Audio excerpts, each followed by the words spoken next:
Every year, men spend billions of dollars to look at women with little clothing on, such as the annual Sports Illustrated swimsuit issue, or with no clothing on, such as on internet sites and in so-called men's magazines. Women, on the other hand, spend virtually nothing to see unclothed men. Why? Some say that the reason is that men are socialized into viewing women as sex objects, and that women are socialized into not viewing men as sex objects. But if that's true, how do these people explain gay men?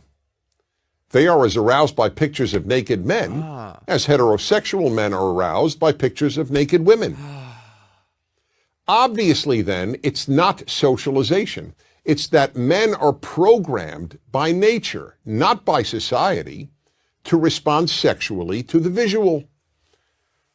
This is an area in which men are so different from women that it's probably impossible, no, not probably, just outright impossible, for a woman to truly understand.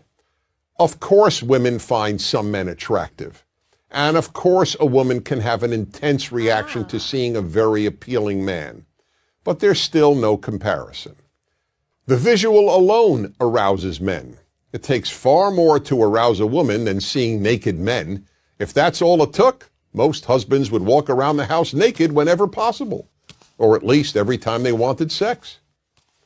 And the average heterosexual man is excited countless times a day simply by seeing women, in person, on billboards, in magazines, on television, and even in his imagination. This is not the case for women. Yes, there are some male strip shows for women, but few women ever go, and the few who do attend them in groups, a girls' night out. And for every one of those shows, there are probably 10,000 female strip shows for males, most of whom attend alone, not as a participant in a guy's night out. Let's be honest, there is no magazine featuring men's legs for women to look at and get aroused by.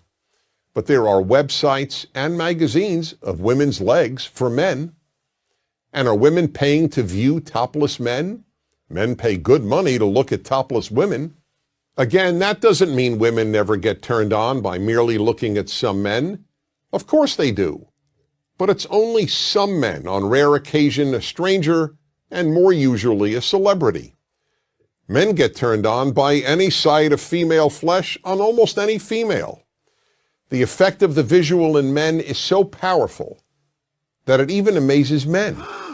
A man came over to me after hearing me lecture on male sexuality and said, "I've got a story to tell you. I was in front of a department store and the window was a seated mannequin. I couldn't believe it, but I found myself looking up her skirt." Here was a perfectly normal, responsible man who found himself looking up a skirt on an inanimate object shaped like a woman. That's how instinctive it is for men to look at female flesh. It's perfectly understandable that women cannot fully relate to this. But if a woman wants to understand male sexuality, the first thing she has to understand is the power of the visual. That's why you see ads on billboards, on TV, and in magazines for every sort of product a man might buy, accompanied by a scantily clad woman, or sometimes just part of her. I recall a famous liquor ad that showed a woman's legs and a bottle of tequila. No face, just beautiful legs. Would you ever see an ad showing men's legs? People would laugh. It would be considered absurd. An ad with women's legs is not absurd. It's alluring. None of this is in any way meant to excuse inappropriate male behavior. Men must always control themselves. But to deny the power of the visual on men is like denying that the earth is round. I'm Dennis Prager.